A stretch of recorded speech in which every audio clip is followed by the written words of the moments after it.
যদি আগুন লাগে ধ্বংস হয়ে যায়, ধ্বংস হয়ে যায় পৃথিবীর সব বইয়ের দোকান, তবু বিশ্ব থেকে হারাবে না পবিত্র কোরআন।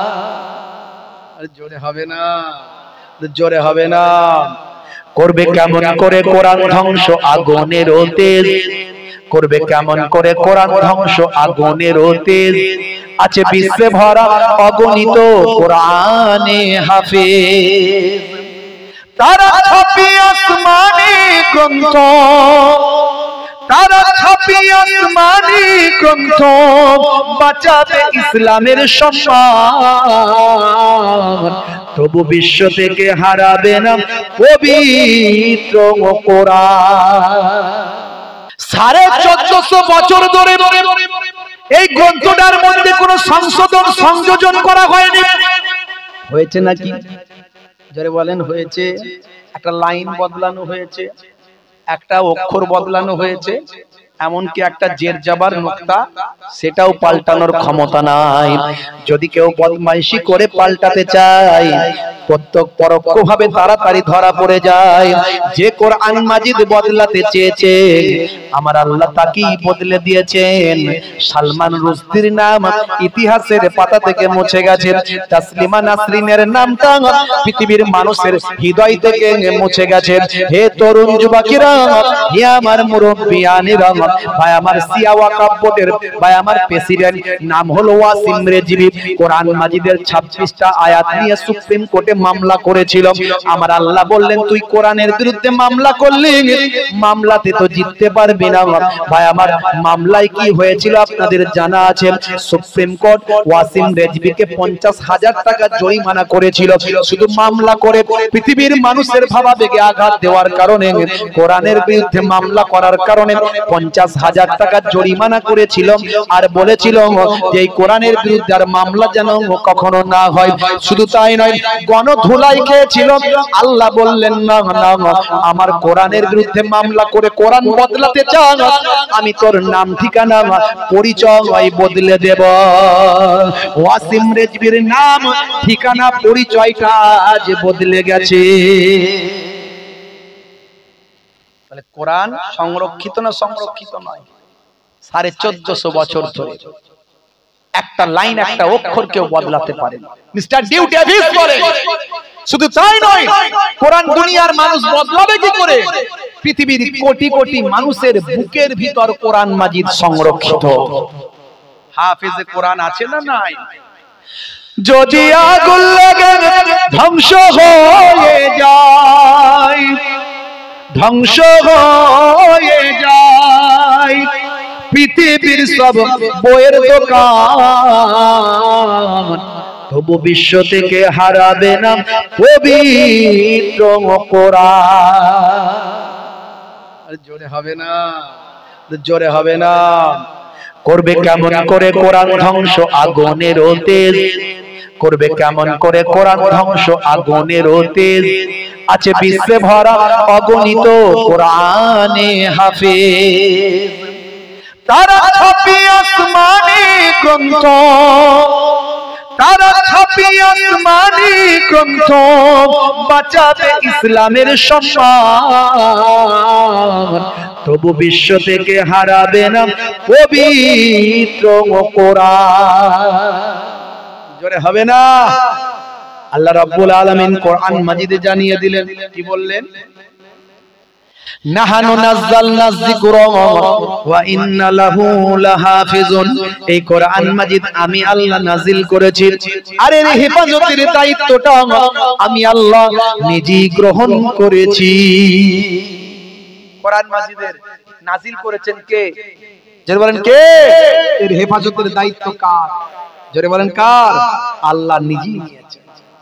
হে তরুণ যুবকেরা, হে আমার বন্ধুরা, শুনে রেখে দিন বাবা, জেনে রেখে দেন হে মুসলমান। মিস্টার ডিউ ডেভিস বলেন, আমার এক নাম্বার সূত্রটা মিলে গেল, আমার হৃদয়টা আনন্দিত হলো, আমার ধারণা পরিবর্তন হতে লাগলো। আমি নাস্তিক ছিলাম, আমার মধ্যে আস্তিকতার ভালোবাসা আসতে লাগলো, কিন্তু দুটো সূত্র এখনো মেলাতে বাকি আছে, দুটো শর্ত পূরণ হতে বাকি আছে। 2 নাম্বার শর্ত হলো, হে তরুণ যুবকেরা, কোরআন মাজিদ যদি সত্য হয়, কোরআন মাজিদের একটা বক্তব্যের সঙ্গে আর একটা বক্তব্যের সংঘর্ষ থাকবে না, একটা বক্তব্যের সঙ্গে আর একটা বক্তব্যের মত পার্থক্য থাকবে না, একটা বক্তব্যের সঙ্গে আর একটা বক্তব্যের কোনো বিভেদ থাকবে না, একটা পজিটিভ হবে একটা নেগেটিভ হবে এমন হবে না। যদি হয় সেটা প্রভুর কাছ থেকে কেমন করে হতে পারে?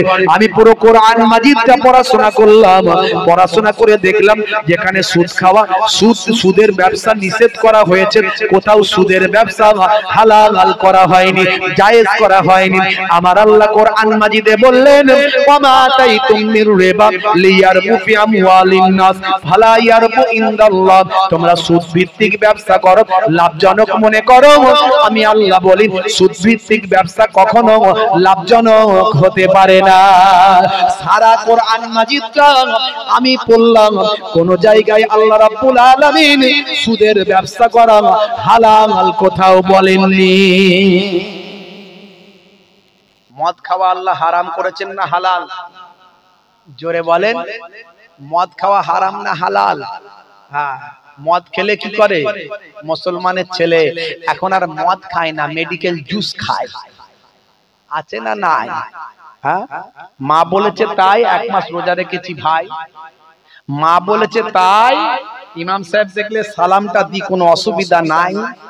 মা বলেছে তাই মিলাদুন নবীতে চাঁদা দিয়েছি ভাই, মা বলেছে তাই মিলাদুন নবীর জলসায় খেদমত করেছি ভাই, তা বলে লাল পানি চালাবো না, এটা তো হতে পারে না। আছে না নাই? রাত্রে 9টা বাজলে মুসলমানের ছেলে চানাচুর ভাজা দিয়ে মুরগির কষা দিয়ে যখন খায়, তখন আবার বলে জানিস না গোপটা তুলে খেতে হয়, সেখানেও ফতোয়াবাজি মারে। আছে না নাই? মদের আয়াত কোরআনে এসেছে হারাম, কোথাও হালাল নাই। নামাজের আয়াত 82 জায়গায় আল্লাহ বলেছেন ওয়াকিমুস সালাত, তোমরা নামাজ কায়েম করো। 82 বার আল্লাহ রাব্বুল আলামিন জানিয়ে দিয়েছেন নামাজ তোমরা পড়ো।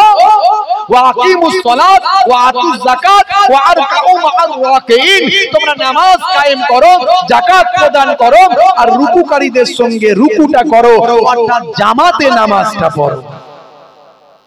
মুসলমানের ছেলে যেমন ইচ্ছা নামাজ পড়ে, আছে না নাই? যেমন ইচ্ছা নামাজ পড়ে, মন গেল ঘরেই নামাজ পড়ে নিল, মন গেল ভাই আমার বসে নামাজ পড়ে নিল, মন গেল কি করলো ভাইরা আমার 2 রাকাত পড়ে নিল, মন গেল ইচ্ছা মতো যেটা খুশি। কখন আপনি কোন মাসালা আপনি নিতে পারবেন, কোনটা কখন মানতে পারবেন, এটা আপনাকে জানতে হবে, মন গেলেই নয়। আপনি গ্রামে বাস করেন, আপনি মুসাফির নন, মুসাফিরের জন্য জুম্মা জামাত ছাড় দেওয়া হয়েছে। মুসাফির মানুষ সে জুম্মা জামাতে নামাজ এবং জুম্মার নামাজ পর্যন্ত সে ছেড়ে বাড়িতে জোহরের নামাজ আদায় করতে পারে। মুসাফির মানুষ মানে কসরের নামাজ পড়তে পারে, 4 রাকাত গুলো সব 2 রাকাত করে ছাড়তে পারে। তার জন্য মাসালাই ছাড় দেওয়া হয়েছে, অসুস্থতার জন্য ছাড় দেওয়া হয়েছে। ভাই আমার, আপনি চলাফেরা করতে পারেননি, আপনার জন্য ছাড় দেওয়া হয়েছে। দয়ার নবী বললেন, হে অন্ধ, তুমি কি আজান শুনতে পাও? শুনতে পাই। শুনতে পাও? শুনতে পাই। সব কাজ করতে পারো? পারি। তাহলে আজান যখন শুনতে পাবে, জামাতে গিয়ে মসজিদে নামাজটা আদায় করবে। একটা অন্ধকে ছাড় দেওয়া হলো নি, আর আপনি ঘরে বসে বসে নামাজ পড়ছেন, শরীরটা ভালো নয়? কি আর বলবো। যার জন্য যে মাটিতে বসতে পারে না তার জন্য চেয়ার। আপনার কোমরে একটু ব্যথা, আপনি চেয়ার ইউজ করছেন মসজিদে গিয়ে, আবার মসজিদের মাঝখানে গিয়ে চেয়ারে বসে পড়েছেন। আপনি কি বাদশা সেজেছেন নাকি আজকে? আছে না না? হ্যাঁ, আপনি বাদশা সেজেছেন, নেতা সেজেছেন, জমিদার সেজেছেন, সবাই পায়ের গোড়ায় বসে বসে নামাজ পড়বেন, আপনি চেয়ারে বসে একদম বাবু সাহেবের মতো বসে থাকবেন? না, চলবে না। যে জমিনে বসতে পারে না তার জন্য চেয়ারে ছাড় দিয়েছেন আলেম ওলামারা। এটা মাসালার ক্ষেত্রে এসেছে। আল্লাহর নবী কোন এক সময় অসুস্থ হয়ে গিয়েছিলেন, পড়ে গিয়ে তিনি চেয়ারে বসে বক্তব্য দিয়েছিলেন, সাহাবাদেরকে ওয়াজ করেছিলেন চেয়ারে বসে, কিন্তু নামাজ পড়ার সময় মাটিতে বসেই নামাজ পড়েছিলেন। নবী ছাড় দিলেন, নিলেন না, আর আপনি কে হয়ে গেছেন সাহেব? কত বড় সাহেব হয়ে গেছেন? আপনি দাঁড়াতে পারেন না, ইসলাম আপনাকে হুকুম দিয়েছে আপনি বসে নামাজ পড়ুন। বসতে পারেন না, শুয়ে শুয়ে নামাজ পড়ুন। তবু আলেম ওলামারা ছাড় দিয়েছেন, যদি চেয়ারে বসে, যদি যে লোকটা, যে মানুষটা জমিনে বসতেই পারে না তার জন্য চেয়ারে ছাড় আলেম ওলামারা দিয়েছে। ইসলাম বলেছে, কোরআন বলে দিচ্ছে, রাসূলের হাদিস বলেছে, দাঁড়াতে পারেন না বসুন, বসতে পারেন না শুন, শুয়ে শুয়ে নামাজ। তো নামাজে ছাড় দেওয়া হয়নি। হে তরুণ যুবকেরা, মুসলমানের ছেলে নামাজকে বলে কাজ আছে, কাজকে বলে না নামাজ আছে। বন্ধুরা আমার, তরুণ যুবকেরা আমার, হে আমার মুরব্বিয়ানেরা, শুনে রেখে দিন বাবা, জেনে রেখে দেন, কিন্তু মনে রাখবেন নামাজ আপনার জন্য ছাড় দেওয়া হয়নি। পাটা ঘুরিয়ে নেন, পাটা ওই দিকে করেন, খুব কষ্ট হচ্ছে। ইয়ং মানুষ পা কেন লম্বা করে দেন? ইয়ং মানুষ আপনাদের পায়ে কিসের এত ব্যথা? বয়স্ক লোকেদের বাত হতে পারে। ইসলামে আদবের একটা বড় সিস্টেম আছে, বুঝতে পারছেন? আদবটাকে মেনটেন করবেন। আমরা খুব বেয়াদব হয়ে গেছি। আমি ওনাকে বলে ইন্ডিকেট করছি না, আপনি যেন ভাববেন না, এটা একটা কথা উঠে গেল তাই বললাম। আমার দাদা হুজুর কেবল আদব শিখিয়েছে, বাপের আদব, মায়ের আদব, কোরআনের আদব, নামাজের মুসাল্লার আদব, আলেমদের আদব, ওলামাদের আদব, বড়দের আদব। আপনারা তো জানেন ইবলিস শয়তানের মধ্যে এলেম কি কম ছিল? আমল কি কম ছিল? এলেম কি কম ছিল? আমল কি কম ছিল? ইবলিস শয়তানের মধ্যে কি ছিল? কি করেছিল? বেয়াদবি করেছিল। আল্লাহ বলেছিলেন উসজুদু লিআদম, আদম को সিজদা করো, ফাসাজাদু, सबने সিজদা কিয়া ইল্লা ইবলিস, সেওয়াই ইবলিস, ইবলিস ব্যতীত। সে যুক্তি দিয়েছে। সব জায়গায় যে যুক্তি চলে না তার প্রমাণ কি? এটা। সে যুক্তি দিয়ে কি বলেছিল? খালাকতাহু মিন তিন ওয়া খালাকতানি মিন নার। আপনি তাকে আগুন থেকে তৈরি করেছেন, আমাকে আগুন থেকে তৈরি করেছেন, তাকে মাটি থেকে তৈরি করেছেন। সুতরাং আনা খায়রুম মিনহু, मैं उससे बड़ा हूं, আমি ওর থেকে বড়। আল্লাহ বললেন তোমার যুক্তিতে মুক্তি হবে না, গেট আউট ফ্রম হিয়ার, ফাখরুজ, বেরিয়ে যাও। আবা ওয়াস্তাকবারা ওয়া কানা মিনাল কাফিরিন, সে তাকাব্বুর করে কাফেরদের অন্তর্ভুক্ত হয়ে গেল। আমার দাদা হুজুর কেবলা শিখিয়েছিলেন আদব, কিন্তু আজকে সমাজে, আমি ইনার ক্ষেত্রে বলিনি, হয়তো পায়ে লাগছিল বলে উনি ভুল করে ফেলেছেন। আমি সবাইকে বলছি উদ্দেশ্য করে, এই মিডিয়া আছে, ইন্টারনেট আছে, সব আজকে আমাদের মধ্যে আদবের খুব অভাব দেখা যায়। আমরা একে অপরকে মানি না, সম্মান করি না, ইজ্জত করি না। সন্তান বাপকে মানে না, দেখবেন বাপের ওজন হয়ে গেছে 45 কেজি, ছেলের ওজন হয়েছে 75 কেজি। বুড়ো বাপকে আর ভালো লাগে না। বন্ধুরা এলে বাপ একটু কথা বললে, আব্বা তুমি কথা বলবে না কেন? তুমি কথা বলতে গেলে তোমার ভাঙা দাঁতের ফাঁক দিয়ে থুতু বেরিয়ে যায়। তুমি কথা বললে আমার বন্ধুদের খারাপ লাগে, তুমি কথা বলবে না। ইস, বুড়ো বাপটার মনটা খারাপ করে দেয়। হাই রে হাই, রাসূল বলছেন হে দুনিয়ার মানুষ শুনে রেখে দাও, ইযহাব ফাআকরিমহা ফাইনাল জান্নাতা তাহতা রিজলাইহা, যাও তোমার মায়ের সম্মান করো, কারণ তোমার মায়ের পায়ের তলায় তোমার জান্নাত। জানিয়ে দেওয়া হয়েছে, কিতাবে বলা হয়েছে হুমা জান্নাতুকা ওয়া নারুকা, তোমাদের বাম্মা হলো জান্নাত, তোমাদের বাম্মা হলো জাহান্নাম। আলেম ওলামাদের কথা বলা হয়েছে, মান যারা আলেমান ফাকান্নামা যারানি, যে আলেমে হাক্কানির সঙ্গে জিয়ারত করলো সেজন্য আমি রাসূলুল্লাহর সঙ্গে জিয়ারত করলো। মান সাফাহা আলিমান ফাকান্নামা সাফানি, মান জালাসা আলিমান ফাকান্নামা জালাসানি। যে আলেমে হাক্কানির সঙ্গে মুসাফা করলো সেজন্য আমি রাসূলুল্লাহ দয়ার নবী পাকের সঙ্গে মুসাফা করলো। যে আলেমে হাক্কানির মজলিসে গিয়ে বসলো সেজন্য আমি দয়ার নবীর মজলিসে এসে বসলো। কত সম্মান আজকে আমরা ভুলে যাই। ভাই কিছু মনে করবেন না, আমি আপনাকে ইন্ডিকেট করে বলিনি, কথাটা বেরোলো তাই বলেছি। এটা হচ্ছে ম্যাক্সিমাম।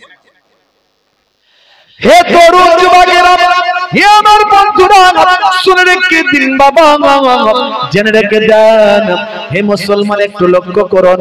তাহলে 3 নাম্বার সূত্রটা, 3 নাম্বার শর্তটা পূরণ করার জন্য তিনি গবেষণা শুরু করলেন। তিনি গবেষণা শুরু করে দেখলেন হাই রে হাই, যেটা 2 নাম্বারটা মিলে গেছে। ভাই আমার কোরআন মাজিদের আমি পেয়ে গিয়েছি, কোরআন মাজিদে যেখানে পজিটিভ আছে সেই বিষয়ের উপর নেগেটিভ কথা নয়। কোথাও মদ হারাম বলা হয়েছে, কখনো হালাল বলা হয়নি। নামাজ পড়তে বলা হয়েছে, নামাজ কখনো ছেড়ে দেওয়া আর কথা বলা হয় নাই। কিন্তু মুসলমানের ছেলে নামাজের সময় হলে নামাজকে বলে কাজ আছে, কাজকে বলে না আমার নামাজ আছে। কিন্তু নামাজের সময় হলে নামাজকে বলবেন না কাজ আছে, বরং কাজকে বলুন নামাজ আছে। নামাজের ওয়াক্তটা হবে যখনই মসজিদে চলে যাও তুমি তখনই। নামাজের ওয়াক্তটা হবে যখনই মসজিদে চলে যাও তুমি তখনই। ছাড়ো এবার ছাড়ো, ছাড়ো এবার ছাড়ো, এবার ছাড়ো এই কাজ তোমারই। নামাজের ওয়াক্তটা হবে যখনই মসজিদে চলে যাও তুমি তখনই। জোরে হবে না? আরে জোরে হবে না? ফজরের সময় ঘুমিয়ে থাকি, জোহরে কি দেব কাজে ফাঁকি। আসর আর মাগরিব হেলা করি, দোকানার আড্ডায় সময়টা দিন। মরলে তোমাকে যেতে হবে মাটির নিচে ঘর তোমারই। নামাজের ওয়াক্ত হবে যখনই মসজিদে চলে যাও তুমি তখনই। জোরে হবে না? এশার সময় ঘুমিয়ে পড়ি, শরীরটা ক্লান্ত মেলিয়ে দিন। এশার সময় ঘুমিয়ে পড়ি, শরীরটা ক্লান্ত মেলিয়ে দিন। না না এসব বলো না, এসব বলো না, এসব বলো না বান্দা তুমি। রুটি রুজি দিচ্ছে যিনি, জীবন মরণের মালিক তিনি। তোমায় আমায় জীবন দিয়ে ভালো রেখেছেন প্রভু আমারই। নামাজের ওয়াক্তটা হবে যখনই মসজিদে চলে যাও তুমি তখনই। বন্ধুরা আমার, সেই নামাজ আপনি ছাড়তে পারবেন না। মিস্টার ডিউ ডেভিস তিনি দেখলেন কোরআনের কোন জায়গায় একটা বক্তব্যের সঙ্গে আরেক বক্তব্যের বিরুদ্ধাচরণ নাই, মতপার্থক্য নাই। তার 2 নাম্বার সূত্র মিলে গেল। অপেক্ষা করছেন 3 নাম্বার। 3 নাম্বারটা কি বলেছিলাম মনে আছে তো আপনাদের? 3 নাম্বারটা বলেছিলাম যে যদি সত্যি সেটা প্রভুর কাছ থেকে সেই পুস্তক এসে থাকে, সেই বাণী এসে থাকে, এমন কিছু তথ্য থাকবে যেটা সেই জামানার সেই সময়কার মানুষের নলেজের বাইরে। জোরে বলুন সুবহানাল্লাহ। হে তরুণ যুবকেরা, হে আমার বন্ধুরা, শুনে রেখে দিন বাবা, জেনে রেখে দেন। হে মুসলমান একটুখানি খেয়াল করুন বাবা, বন্ধুরা আমার, তরুণ যুবকেরা আমার, মুরব্বিয়ানেরা আমার, শুনে রেখে দেন। হে মুসলমান, মিস্টার ডিউ ডেভিস অবাক হয়ে গেলেন বাবা। ভাইরা আমার, তরুণ যুবকেরা আমার, মুরব্বিয়ানেরা আমার, শুনে রেখে দিন, জেনে রেখে দিন বাবা। মিস্টার ডিউ ডেভিস অনেকগুলো তথ্য দেখলেন বাবা। 1450 বছর আগে যেগুলো কোরআন মাজিদে লিপিবদ্ধ হয়ে আছে, তৎকালীন যুগের মানুষ জানা তো দূরের কথা, কল্পনাও করতে পারে না। আজকে 1450 বছর পর এখন বাবা বিজ্ঞানের বদৌলতে সেগুলো গবেষণা হচ্ছে। 1450 বছর আগে বন্ধুরা আমার, তরুণ যুবকেরা আমার, ভাইরা আমার, তরুণ যুবকেরা আমার, আজকের বিজ্ঞানীরা গবেষণায় তারা বলছেন, আজকে বিজ্ঞানীরা গবেষণায় করে বলছেন বন্ধুরা আমার, যেটা 1450 বছর আগে আল্লাহর কোরআন সেটা বলে দিয়েছেন। সেখানে বলা হয়েছে, সূরার নাম সূরা রহমান। সূরা রহমান খুলে দেখুন দেখুন বন্ধুরা আমার, আমার আল্লাহ বলছেন আশ-শামসু ওয়াল কামারু বিহুসবান, সূর্য এবং চন্দ্র যে যার নিজের নিজের কক্ষপথে ঘুরে বেড়ায়। আজ থেকে মাত্র কয়েকশো বছর আগে এই চিন্তা ভাবনা মানুষের ভিতরে এসেছে, বিজ্ঞানীদের গবেষণার মাধ্যমে এসেছে। ভাই আমার অষ্টদশ শতকের মাঝামাঝি এই চিন্তা ভাবনা গবেষণায় প্রমাণ হয়েছে। তার পূর্বে কেউ বলতো, কোন বিজ্ঞানী বলতো সূর্যের চারিদিকে পৃথিবী ঘোরে, কোন বিজ্ঞানী বলতো পৃথিবীর চারিদিকে সূর্য ঘোরে। আজকের বিজ্ঞানীরা বলছেন না না, প্রত্যেকেই যে যার নিজের কক্ষপথে ঘুরে বেড়ায়। 1450 বছর আগে আল্লাহর কোরআন যেটা বলল, আজকের বিজ্ঞানীরা মেনে নিতে বাধ্য হলো।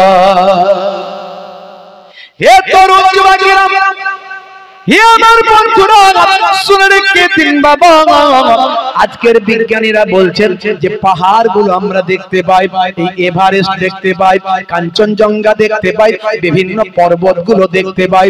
এই পর্বতগুলো সম্পর্কে আজকের বিজ্ঞান বলছেন এই পর্বতগুলো ভাই আমার 90% পৃথিবীর জমিনের তলায় গাড়া আছে। আজকের বিজ্ঞানীরা প্রমাণ করেছেন পৃথিবীর জমিনের তলায় 90% পাহাড়গুলো গাড়া আছে। 1450 বছর আগে আল্লাহর কোরআন বলল ওয়াল জিবালা আওতাদা, আমার আল্লাহ তাআলা পাহাড়কে পেরেকের ন্যায় গেড়ে দিয়েছেন। পেরেকটা কতটা গাড়া থাকে, কোন কিছুতে যখন পেরেক মারা থাকে সমস্ত 90% এরও বেশি মাটির তো ভাই আমার গেড়ে দেওয়া হয়, 10% বা 5% অল্প সামান্য একটু বেরিয়ে থাকে। আজকের বিজ্ঞানীদের গবেষণা ধরা পড়ল পাহাড়গুলো 90% জমিনের তলায় গাড়া থাকে। হে তরুণ যুবকেরা, আজকে 1450 বছর আগে যেটা পাহাড় সম্পর্কে প্রমাণিত হলো, 1450 বছর আগে আল্লাহর কোরআন বলল পাহাড়গুলো জমিনের তলায় আমি আল্লাহ পেরেকের মতো গেড়ে দিয়েছি। ওয়াল জিবালা আওতাদা, এই রকম অসংখ্য কথা মিস্টার ডিউ ডেভিস একটা দুটো নয়, আমি এর আগে অনেক প্রমাণ দিয়েছি। কোরআন মাজিদকে সামনে রেখে, বিজ্ঞান বাস্তবতা, বিশ্ব নবীর হাদিস পাককে সামনে রেখে বিজ্ঞান বাস্তবতায় অনেক উদাহরণ দিয়েছি। বন্ধুরা আমার, তরুণ যুবকেরা আমার, শুনে রেখে দিন বাবা, জেনে রেখে দিন বাবা, আজকের যুগে প্রমাণিত হয়ে গেছে। মিস্টার ডিউ ডেভিস বলেন 1450 বছর আগে কোন রকম বায়ামা, কোন রকম গবেষণা করার যন্ত্র ছিল না, নাসা ছিল না, ইসরো ছিল না, কোন রকম প্যাথোলজি ছিল না, কোন রকম কোন বায়ামার স্টেথোস্কোপ ছিল না, মাইক্রোস্কোপ ছিল না, থার্মোমিটার, ব্যারোমিটার কোন যন্ত্র ছিল না। কিন্তু তা কোরআন মাজিদ থেকে অসংখ্য এমন তথ্য পাওয়া যায় ভাই আমার, সে যুগের মানুষ জানা তো দূরের কথা, বেদুইন মানুষ যাযাবররা জানা তো দূরের কথা, আজকের যুগের বিজ্ঞানীদের অনেক কষ্টসাধ্যের ফলে সেগুলো গবেষণায় প্রমাণিত হচ্ছে। নিশ্চয় কোরআন সত্য আর আল্লাহ তাহলে সত্য। জোরে হবে না? এই তথ্যগুলো আপনার কাছে দিলাম। ওয়াজ জীবনে অনেক শুনেছেন, শুনবেন। আমি যেটা বলছি একজন নাস্তিক কেন আস্তিক হবে সেটা নিয়ে বলছি। আপনি কেন আল্লাহ মানবেন? আপনি শিক্ষিত, আপনার মনে মাথায় ঘুরপাক যে কোনো সময় আসতেই পারে, আল্লাহকে কেন মানবো? ডিউ ডেভিসের কথার মাধ্যমে আমি আপনাকে প্রমাণ দেওয়ার চেষ্টা করলাম। ডিউ ডেভিসের মতো এত বিখ্যাত নাস্তিক, সেও আস্তিক হয়ে সিনেমা জগৎ ত্যাগ করে আজ সে নবীর শিষ্য হয়ে আল্লাহ ওয়ালা হয়ে গেল। জোরে হবে না? অথচ আমরা সেই কোরআনকে ভালোবাসতে পারলাম না। কোরআন কি বলছে আমরা জানি না, কোরআনের নির্দেশ আমরা মানি না, আমরা আল্লাহকে ভয় করি না। যদি আল্লাহকে ভয় করতাম, আমার আল্লাহ বারবার বলেছে বান্দা তোরা আমাকে ভয় কর, ইয়া আইয়ুহাল্লাযীনা আমানুত্তাকুল্লাহ হাক্কা তুকাতি, যেমন ভয় করা দরকার তেমন ভয় কর। আচ্ছা বলুন তো, আমরা আল্লাহকে বেশি ভয় করি না পুলিশকে? জোরে বলেন কাকে? একটু হ্যাঁ হুদান, রাগ করছেন নাকি আমার কথায়? আল্লাহকে বেশি ভয় করি না পুলিশকে? সত্যি করে বলবেন মন থেকে, মুখে বলবেন আল্লাহকে আর মনে পুলিশকে, সেটা যেন না হয়। কাল বেলা 10টার সময় এসডিওর কাছ থেকে চিঠি এলো, কাল বেলা 10টার সময় অফিসে দেখা করো, সিভিক অফিসার, সিভিক পুলিশ দিয়ে গেল, আপনি 10টার জায়গায় 9টায় গিয়ে হাজির হয়ে যাবেন। কথা ঠিক না ভুল? 5 মিনিট দেরি হয়ে গেলে আইন আবার বদলে যেতে পারে। কথা ঠিক না ভুল? তাহলে আল্লাহকে কতটা ভয় করি? তোমার বুকে রাখো আল্লাহরই ভয়, আসবে না কোনো দিন কোনো পরাজয়, আসবে না কোনো দিন কোনো পরাজয়। হারাম হালাল জেনে সরল সত্য মেনে নিষিদ্ধ সব ছেড়ে উঠুক জীবন বেড়ে যাবে তুমি জান্নাতে, যা ছিল স্বপ্ন তোমার। তোমার বুকে রাখো আল্লাহরই ভয়, আসবে না কোনো দিন কোনো পরাজয়। যদি আল্লাহকে আমরা ভয় করি নামাজ ছাড়তে পারবো? জোরে বলেন পারবো? পারবো না। সবাই যদি নামাজ পড়ি মসজিদে জায়গা হবে? হবে। হ্যাঁ, সেই রমজান মাসে তারাবির নামাজের সময় মাঝে মাঝে কিছু কিছু মসজিদে কি করতে হয়, প্যান্ডেল করতে হয় আবার। কথা ঠিক না বল? মানে ওই সময় একটা ঝোঁকে ঝোঁকে থাকে যে আমি রোজা রেখেছি, নামাজ আমাকে পড়তেই হবে। আর ওই সময় তো কেতাবের মধ্যে ইবলিস শয়তানকে বাঁধা থাকে, তার প্রমাণ পাওয়া যায়। বেঁধে রাখলে ছেলেরা আল্লাহওয়ালা বেশি হয়ে যায়, আর বেঁধে ইবলিস শয়তানকে বেঁধে না রাখলে বেনামাজি, চগলখড়ি, ধাপ্পাবাজি, ঘরে ঘরে জেনা ব্যভিচার আছে না নাই? ঘরে ঘরে জেনা ব্যভিচার। হ্যাঁ বন্ধুরা আমার, তরুণ যুবকেরা আমার, মুরব্বিয়ানেরা আমার, আজকে লক্ষ্য করুন, মুসলমানের ছেলে শাহরুখ খানের ভক্ত, সলেমান খানের ভক্ত। হাই রে হাই, প্রেম শিখেছে কার কাছে? সলেমান খানের কাছে, যে জীবনে বিয়ে করে তার কাছ থেকে প্রেম শিখেছে। হ্যাঁ, কানে পড়েছে দুল, হাতে পড়েছে বালা, বলছে আমার কাছ থেকে সব পালা, তোদের বড় জ্বালা। সর্বনাশ। হাতে পড়েছে কালো কার, পায়ে লাগিয়েছে কালো কার, হাতে পড়েছে লাল কার, পায়ে লাগিয়েছে কালো কার, বলছে দেখবি আমার কত পার। মুসলমানের ছেলে স্কিন টাইট গেঞ্জি, স্কিন টাইট প্যান্ট, প্রেম শিখেছে সলেমান খানের স্টাইল। উনি সর্বনাশ, বলছে আই লাভ ইউ, রেল লাইনে মাথা দেব, হাত কেটে ফাঁক করে দিল। সর্বনাশ। রাগ করবেন না বাপ। মুসলমান প্রেম করে ভালোবেসে পালিয়ে গিয়ে এই করে সেই করে বিয়ে করলো, মাত্র 2 বছর যেতে না যেতেই বউ আর ভালো লাগে না। আছে না নাই? গ্রামে ঢুকলে রাত্রে 10টার পরে স্বামী স্ত্রী 224-40 চলছে, গুপগাপ ধিসুম ধাসা। শিক্ষকের স্ত্রী শিক্ষককে বলছে আমাকে বেশি শেখাতে এসো না। অভিনেতার স্ত্রী অভিনেতাকে বলছে আমার সঙ্গে নাটক করো না। ধোপার স্ত্রী ঝগড়ার সময় বলছে একেবারে ধুয়ে দেব। ইঞ্জিনিয়ারের স্ত্রী ঝগড়ার সময় বলছে মেরে বালি চাপা দিয়ে দেব। কসাইয়ের স্ত্রী ঝগড়ার সময় বলছে কেটে টুকরো টুকরো করে ফেলবো। জেলের স্ত্রী ঝগড়ার সময় বলছে মেরে শুটকি মাছ বানিয়ে দেব। আর মাওলানার স্ত্রী তাদেরও ঝগড়া হতে পারে, ঝগড়ার সময় বলেন কোরআন আর হাদিস দিয়ে ফাইসালা করে নেব। নবী শিখিয়েছে প্রেম, আর মুসলমানের ছেলে প্রেম করতে শাহরুখ খানের স্টাইলে। আছে না নাই? রাগ করবেন না বাপ। হে তরুণ যুবকেরা, হে মুরব্বিয়ানেরা, বিবাহের আগে অবৈধ সম্পর্ক হারাম। যদি কেউ করে থাকেন তওবা করুন, বাড়িতে বলে তাড়াতাড়ি বিবাহ করুন। সেদিন আমাকে একজন ফোন করেছে, হুজুর এখন যদি বিয়ে দিয়ে দেওয়া হয়, আর 1 বছর পরে যদি অনুষ্ঠান করা হয় চলবে নাকি? এখন বিয়ে দিয়ে দেবে মানে রেজিস্ট্রি করে নেবেন লুকিয়ে লুকিয়ে, আর 1 বছর পরে অনুষ্ঠান করবেন। আমি বলি এটা ইসলামিক সিস্টেম নয়। বিবাহ মানে ছেলে খেলার জিনিস নয়। বিবাহ মানে, হে তরুণ যুবকেরা, ইজাবার কবুলের মাধ্যমে বিবাহ হয়। যখন ইজাব কবুল হয়ে গেল, তখনই সে একে অপরের স্ত্রীতে পরিণত, স্বামী স্ত্রীতে পরিণত হয়ে যায়। আর স্বামী স্ত্রী 1 বছর, বছরের পর বছর আলাদা থাকবেন, অবৈধ ক্রিয়াকর্মে লিপ্ত থাকবেন। এটা ইসলাম সমর্থন করে না। হে তরুণ যুবকেরা, হে আমার বন্ধুরা, শুনে রেখে দিন বাবা, জেনে রেখে দিন বাবা, মুসলমান আজকে ঘরে ঘরে অবৈধ সম্পর্ক ভরে গেছে, ঘরে ঘরে জেনা ব্যভিচারে ভরে গেছে। বন্ধুরা আমার, তরুণ যুবকেরা আমার, মুসলমানের ছেলেরা মনে মনে করে সালি আদা ঘরওয়ালি। মনে করে না, রাগ করবেন না, ভাষাটা খারাপ শুনতে লাগতে পারে। এই ধারণা চিন্তা ভাবনা আছে।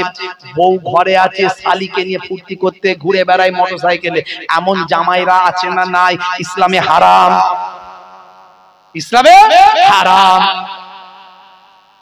বন্ধুরা আমার, তরুণ যুবকেরা আমার, পরপুরুষের সঙ্গে পর্দা করতে হবে, পর্দা হলো ফরজ। মুসলমানের নারীরা পর্দাকে জর্দা করে দিয়েছে। মুসলমানের নারী করছে বাড়াবাড়ি, হাতে ধরেছে কাটারি, বলছে বেরিয়ে আয় শ্বশুর শাশুড়ি। মুসলমানের নারী হয়েছে আনারি, আসছে মিলাদুন নবী, বলছে আমার স্বামী লাগবে একটা বেনারসি শাড়ি, না হলে করে দেব তোমার সঙ্গে আড়ি, আছে না নাই? মুসলমানের নারী চালাচ্ছে স্কুটি গাড়ি, গায়ে নাই ওড়না, বলছে আমার দিকে দেখ না, চুল করতে কালার যাচ্ছে বিউটি পার্লার, নাম ছিল জরিনা, এবার হলো করিনা, আছে না নাই? রাগ করবেন না হে মুসলমানের নারী, পর্দাকে জর্দা করে দেবেন না, একটু হেফাজতের মধ্যে চলুন। বাইরে যখন বের হবেন নিজের শরীরটাকে এমন ভাবে আবৃত করবেন যাতে পরপুরুষের কুনজরে যেন না পড়েন। মনে রাখবেন বিবাহের আগে অবৈধ সম্পর্ক ইসলামে হারাম। মনে রাখবেন আল্লাহর দরবারে শান্তি পাবেন না, জান্নাত দেওয়া হবে না। হে তরুণ যুবকেরা, আজও পতিতালয় আছে না নাই? রাস্তাঘাটে পতিতা নারী আছে না নাই? দেখবেন মোর মাথায় মাঝে মাঝে রাত্রে 12টা 1টার সময় যখন যাবেন, দেখবেন ভাই আমার নারীরা যারা অবৈধ ক্রিয়াকর্ম করে তারা সেখানে দাঁড়িয়ে আছে, কিন্তু লুকিয়ে লুকিয়ে করে। মনে রাখবেন তারা প্রকাশ্যে করে না। ভাইয়ের আমার, প্রকাশ্য হোক আর অপ্রকাশ্য হোক, কিন্তু এটা ইসলামে অবৈধ, ইসলামে চরম অন্যায় হারাম কাজ। হে মুসলমানের নারী, হারাবেন না ঈমান, হয়ে যাবেন না বেঈমান। মুসলমানের নারী শুনে রাখুন তাড়াতাড়ি, আমি মহিবুল্লাহ হুসাইনি বলে যাই এখনই আপনাদের, এখনই শুনে রাখুন। এই ঘটনাটা আরো আগে ছিল বাবা, বহু যুগ ধরে চলে এসেছেন। এই অবৈধ অন্যায় কাজটা মানুষ আজকে যারা করে তারা কিন্তু ঘৃণার সঙ্গে করে, অন্যায় মনে করে, কিন্তু আগের যুগে ছিল তারা করতো না। আমার আল্লাহ তাদেরকে ধ্বংস করেছেন। আজও যারা অন্যায় পথে থাকবে তাদেরকে আমার আল্লাহ ধ্বংস করে দেবেন। আমার কথাগুলো হয়তো খারাপ লাগছে কিনা জানি না, কথা আমার খারাপ লাগছে, ছেড়ে দেবো, অন্য লাইনে চলে যাব। খালি বলছে গজল, গজল গান, এত গজল শুনো, গজল গান তো শিল্পী নিয়ে আসতে হবে গজলের।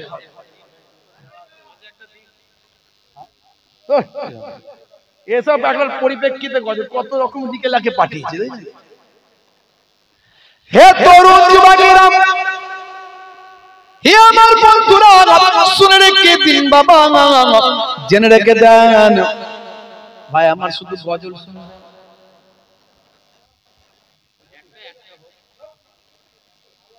নামাজ পড়ছেন তো? 5 ওয়াক্ত হয় বলছি, নামাজ পড়ছেন তো? 5 ওয়াক্ত হয়? এখানে আছেন? আজকে ইন্টারনেটে ভাইরাল, আজকে ইন্টারনেটে ভাইরাল করবো, আচ্ছা রেডি হয়ে গেছে ওরা। খালি গজল তো শুনলে হবে না, গজলের মানে বুঝতে হবে। কথা ঠিক না ভুল? ভাইরা আমার, একবার মোহাব্বতের সঙ্গে দরুদ শরীফ আল্লাহুম্মা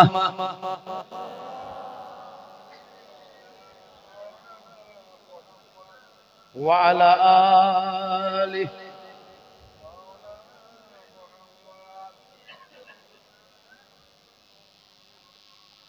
হে তরুণ যুবকেরা, হে আমার বন্ধুরা, শুনে রেখে দিন বাবা, জেনে রেখে দাও। ছোট্ট একটা ঘটনা বলে দিই আপনাদের মাঝখানে, লম্বা চওড়া আলোচনা নয়, সংক্ষেপ। আজকে যে পাপ চলছে, অন্যায় চলছে, সেই অন্যায় করা বন্ধ করতে হবে আমাদের। নামাজি হতে হবে, আল্লাহ ওয়ালা হতে হবে, রাসূলের সুন্নতের তাবেদারি করতে হবে। বন্ধুরা আমার, তরুণ যুবকেরা আমার, শুনে রেখে দেন, জেনে রেখে দেন। হে মুরব্বিয়ানেরা, একটা বাস্তব তথ্য বলে দিয়ে যায়, বাস্তব ঘটনা, বাস্তব তথ্য দিয়ে যায়। সালটা হলো 1881। 1881 খ্রিস্টাব্দে ইতালির বুকে দীর্ঘদিন ধরে পানি হচ্ছে না, বন্ধুরা আমার, ইতালির একটা মরু অঞ্চলে দীর্ঘদিন ধরে পানি হয়নি। এমন সময় একজন চাষি চিন্তা ভাবনা করলো, একজন চাষি আমি আমার চাষের জায়গাতেই কুয়া খনন করব, দেখি কতটা তলায় গেলে পানি পাওয়া যায়। এইভাবে সে বেশ কিছুটা তলায় গেছে। খুলতে খুলতে খুলতে খুলতে বাবা ভাই আমার, হে তরুণ যুবকেরা, বেশ কিছুটা খুলে ফেলেছে। খুলে ফেলার পরে বহু দূর চলে যাওয়ার পরে দেখেন কিছু স্ট্যাচু বেরিয়ে আসছে, পাথরের মূর্তি, পাথরের স্ট্যাচু কিছু বেরিয়ে আসছে বাবা। হে তরুণ যুবকেরা, কিন্তু সে পাথরের মূর্তিগুলো যখন বেরিয়ে এলো ভাই আমার, অনেক মানুষ সেখানে গিয়ে গবেষণা করে দেখলো এটা পাথরের মূর্তি নয়, এটা মনে হয় কোন জ্যান্ত মূর্তির, যেটা পাথর হয়ে গিয়েছে বাবা। প্রত্নতত্ত্ববিদরা যারা মাটি নিয়ে গবেষণা করে তারা এসে সেখানে হাজির হলো। তারা বলে এই জায়গাটা আমরা বহুদিন ধরে খুঁজে চেষ্টা করছিলাম, কিন্তু বহু বছর ধরে আমরা খুঁজে পাই না। আজকে সেই জায়গাটা বেরিয়ে এসেছে। এই জায়গাটা যেটা বেরিয়ে এসেছে এটা হলো আজ থেকে 2700 বছর আগে এই পৃথিবীর জমিনে এই জায়গাটা ছিল, যে জায়গাটা আজকে ধ্বংস হয়েছে। হে তরুণ যুবকেরা, হে আমার মুরব্বিয়ানেরা, প্রত্নতত্ত্ববিদরা গবেষণা করে বলেন এই জায়গাটার নাম হলো পম্পাই সিটি, ইতালির পম্পাই সিটি, যেটা আবিষ্কার হয়েছে 1881 সালে। দীর্ঘদিন ধরে প্রত্নতত্ত্ববিদরা খুঁজে বেড়াচ্ছিল কিন্তু পায়নি। বন্ধুরা আমার, তরুণ যুবকেরা আমার, হে আমার মুরব্বিয়ানেরা, আল্লাহ রাব্বুল আলামিন বললেন কোরআন মাজিদ খুলে দেখুন, জেনা তো দূরের কথা, অনেক ছেলেরা এখনো জেনা ব্যভিচারে লিপ্ত আছে, দরজা বন্ধ করে জেনা করে আছে না নাই? আল্লাহ রাব্বুল আলামিন কোরআন মাজিদে বললেন লা তাকরাবুজ জিনা, তোমরা জেনা ব্যভিচারের ধারে কাছেও তোমরা যেও না। আল্লাহ রাব্বুল আলামিন নিষেধ করলেন তোমরা জেনা ব্যভিচারের ধারে কাছেও যেও না। অথচ মুসলমানের ছেলে ঘরে ঘরে জেনা ব্যভিচারে লিপ্ত আছে, সাবধান হয়ে যান। হে তরুণ যুবকেরা, শুধুমাত্র নবীর ওসিলায় আমরা বেঁচে যাচ্ছি, দয়ার নবীর ওসিলায় উম্মতে মুহাম্মাদি হওয়ার কারণে বেঁচে যাচ্ছি। নতুবা শুনুন, পম্পাই সিটির ঘটনাটা আপনাদের মাঝখানে বলি, ছোট্ট করে বলি, কেবলমাত্র এটা থেকে একটা উদাহরণ, একটা দৃষ্টান্ত তুলে দেওয়ার জন্য। উদউ ইলা সাবিলি রাব্বিকা বিল হিকমাতি ওয়াল মাউইজাতিল হাসানা, তোমরা মানুষকে ইসলামের দিকে আহ্বান করো সুন্দর উপদেশ, সুন্দর কৌশলের দ্বারা। এটা একটা কৌশল হিসাবে ব্যবহার করছি বাবা। হে তরুণ যুবকেরা, প্রত্নতত্ত্ববিদরা 2700 বছর আগে এই শহরটা খনন করলো। খনন করে তারা গবেষণা করে বলল এটা হলো আজকের শহর নয়। হে তরুণ যুবকেরা, হে আমার মুরব্বিয়ানেরা, এটা হলো ইতালির পম্পাই সিটি।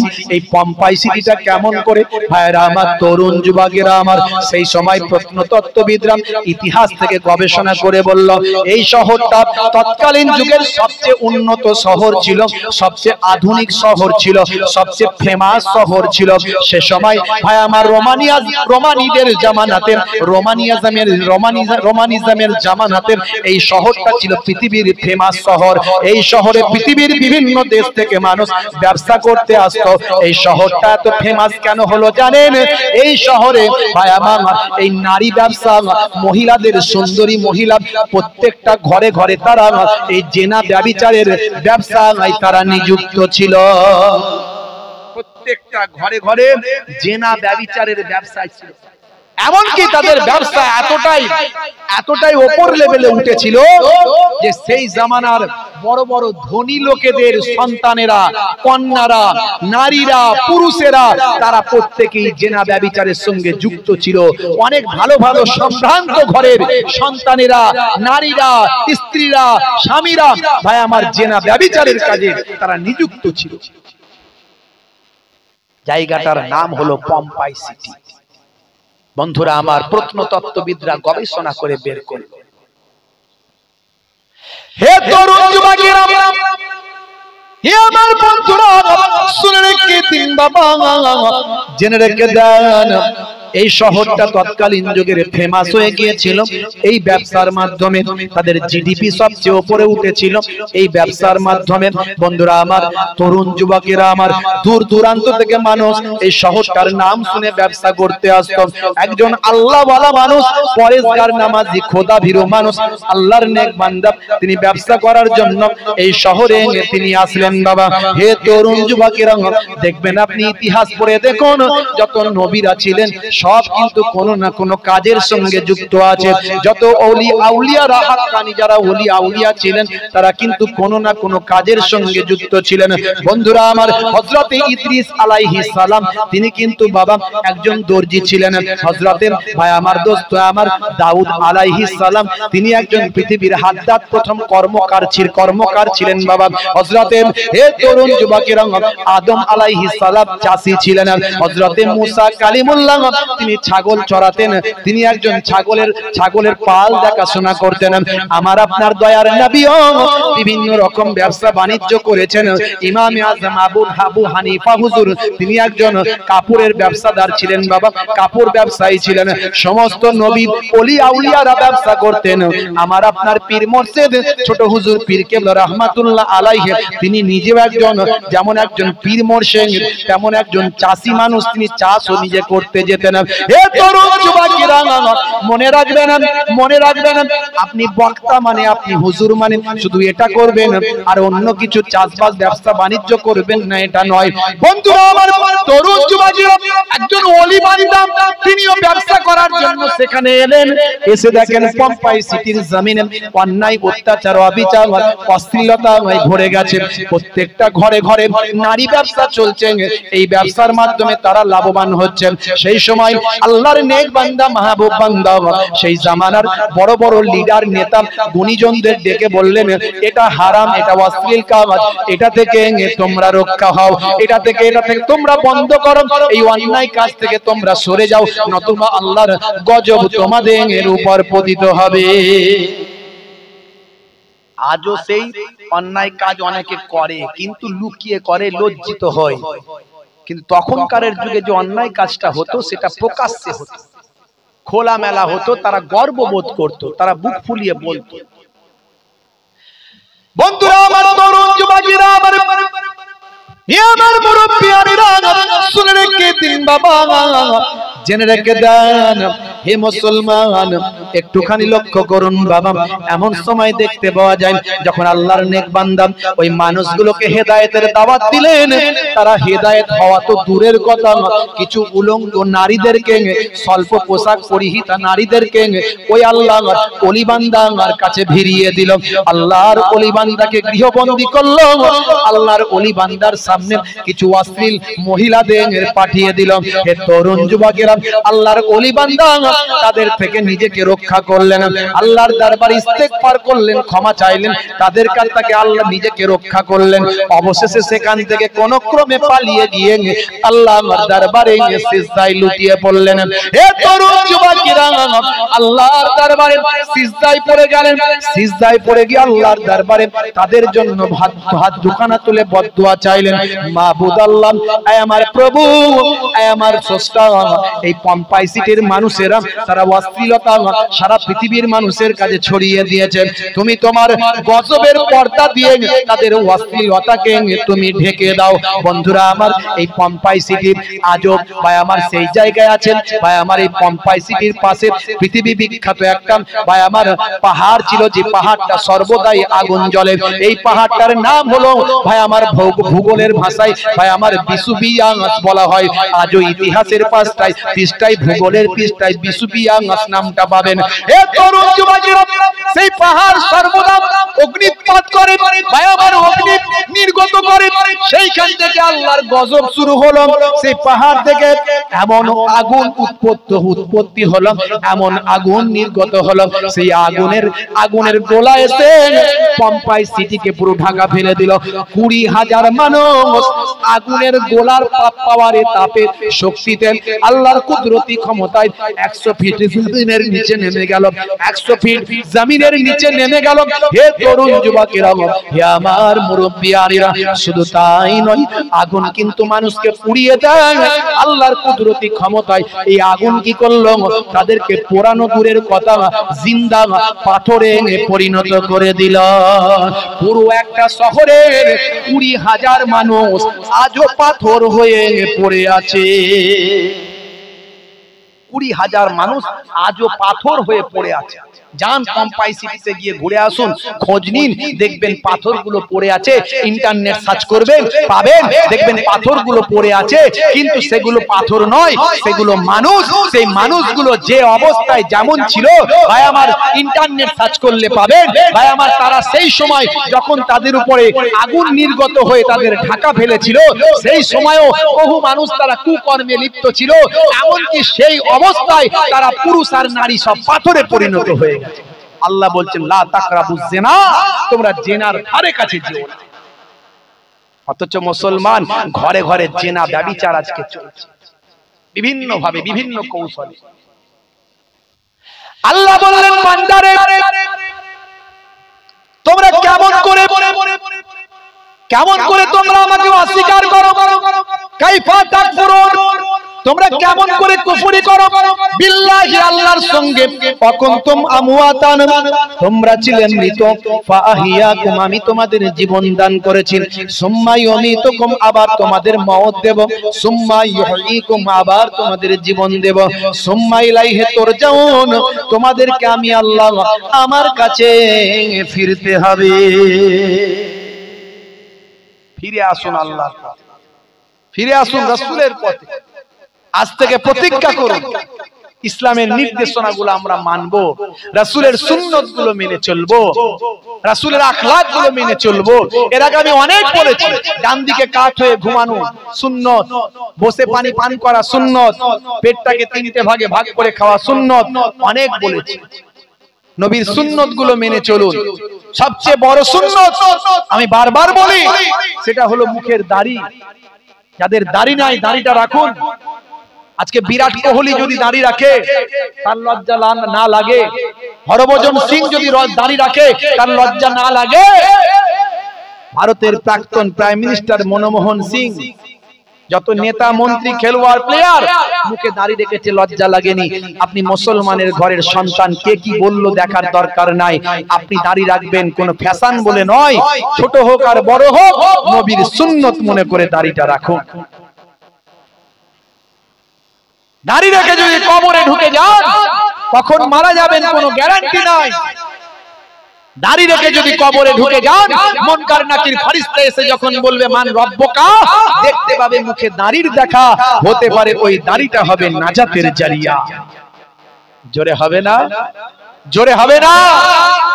আজকে খোরকি এলাকার মানুষ, এই মাদ্রাসা আছে, এখানে এত আলেম ওলামা, এখানে এত ছাত্ররা পড়াশোনা করে, সেই জায়গায় আপনারা বাস করেন।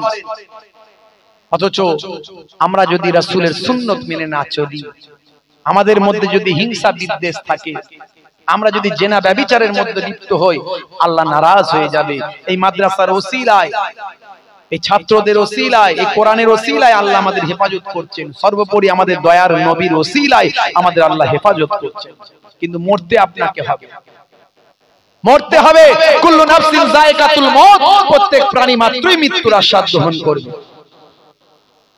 আমার মরণ আসিবে কখন কেউ তা জানে না, তোমার মরণ আসিবে কখন কেউ তা জানে না। আমি মরে গেলে তোমরা আমায় ভুলে যেও না, আমার মরণ আসিবে কখন কেউ তা জানে না, তোমার মরণ আসিবে কখন কেউ তা জানে না। এই দুনিয়ায় চিরজীবন কেউ তো থাকবে না, অন্ধকার কবর যে তোমার আসল ঠিকানা। এই দুনিয়ায় চিরজীবন কেউ তো থাকবে না, অন্ধকার কবর যে তোমার আসল ঠিকানা। সেই কবরে নবী ছাড়া কেউ তো আসবে না। কেউ কেউ বলছেন রাসূলকে দেখানো হবে, কেউ কেউ বলছেন ডাইরেক্ট রাসূল পাক সাল্লাল্লাহু আলাইহি ওয়াসাল্লামকে হাজির করানো হবে। রাসূল ছাড়া আর কেউ, সেই কবরে পিতা মাতা কেউ তো আসবে না, সেই কবরে রাসূল ছাড়া কেউ তো আসবে না। তোমার মরণ আসিবে কখন কেউ তা জানে না। কথা ঠিক না ভুল বলেন? তাহলে মরতে আমাদের হবে, মৃত্যু যখন হবে আল্লাহ ওয়ালাদের মতো মরুন। এই যে এতদিন পানি আল্লাহ দিচ্ছিলেন না, এটা কিসের নমুনা? গজব। আলেম ওলামারা হুজুররা ঘন ঘন ইস্তেসকার নামাজ পড়ছে, রোদের তাপ আরো বেড়ে যাচ্ছে। কথা ঠিক না ভুল? তারপরে আল্লাহর রহম হয়েছে, আমাদের নবীর খাতিরে আল্লাহ পানি দিলেন, জমিন ঠান্ডা হলো। নারে 42 ডিগ্রি 44 ডিগ্রি তাপমাত্রা। আল্লাহ বললেন আমার সঙ্গে তোরা বদমাইশি করলে আমি তোদের ধ্বংস করে দেব। দুবাইকে আল্লাহ পানির তলায় শেষ করে দিলেন। কথা ঠিক না ভুল? তারপরে ভাই আমার ওই যে ব্রাজিল পানিতে শেষ হয়ে গেল। তারপর আমেরিকাও দেখা যাচ্ছে সেখানে এমন ঘূর্ণিঝড়, শত শত মানুষ সেখানে নিখোঁজ মারা গেছে। বন্ধুরা আমার, তরুণ যুবকেরা আমার, মাশাআল্লাহ, আপনারা খুশি হবেন, ব্যস্ত হবেন না, উঠে যাবেন না, ব্যস্ত হবেন না, খুশি হবেন আপনারা। মাশাআল্লাহ, ফুরফুরা দরবার শরীফ থেকে আমার ছোট ভাই, মামাতো ভাই, আওলাদে মুজাদ্দিদ, দেখতে সুন্দর, মনও সুন্দর, ওয়াজও সুন্দর, খুব হক কথা বলে, বুঝতে পারছেন? মাশাআল্লাহ, আপনাদের প্রিয় মানুষ তিনি এসে হাজির হয়েছেন। একটু সম্মান দিয়ে আমরা তাকবীর দেব। নারে তাকবীর। পীরের আওলাদদের তাকবীর দিতে হয় কি হয় না? জোরে বলেন। নারে তাকবীর, নারে তাকবীর। ভাইকে একবার মাশাআল্লাহ কিছু সময়ের মধ্যে আসবে, একটুখানি আপনাদের মাঝখানে বলি, এই একটু শোনেন। আচ্ছা বলেন তো দেখি, এই যে গজব, আল্লাহ যখন গজব দেয় নামাজিরাও গজবে পড়ে, পড়ে কি পড়ে না? যে বলেন পড়ে না, পড়ে না? হ্যাঁ, বন্যা হলে শুধু বেনামাজিদের ক্ষতিগ্রস্ত হয়, ঘর ডোবে না, নামাজিদেরও ডোবে? জোরে বলে। নামাজিদেরও ডোবে, বেনামাজিদেরও ডোবে। যখন যারা পাপ করে তারাও ক্ষতিগ্রস্ত হয়, যারা পাপ করে না তারাও ক্ষতিগ্রস্ত হয়। হয় কি হয় না? আচ্ছা কেন হয় একটু বলবো, শুনবেন? শুনবেন একটু? আচ্ছা কারা কারা চান না হাত তুলে দেখান তো দেখি। সত্যি চান না নাকি? আচ্ছা এবার বলেন তো দেখি, কারা কারা চান হাত তুলে দেখান তো দেখি। সবার হাত উঠছে না নাকি? এই সর্বনাশ, দেখি ভালো করে দেখান দেখি। নারে তাকবীর, নারে তাকবীর, দরুদ শরীফ। আল্লাহুম্মা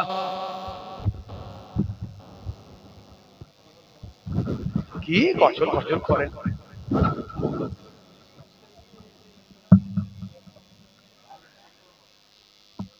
দে দে পাল তুলে দে, নৌকা মাঝি হেলা করিস না, যাব আমি মদিনাতে, যাব আমি চলে যাব সোনার মদিনা। জোরে হবে না? জোরে হবে না? ভাইরা বললেন তো এক লাইন, আর বলবো না, না হবে না।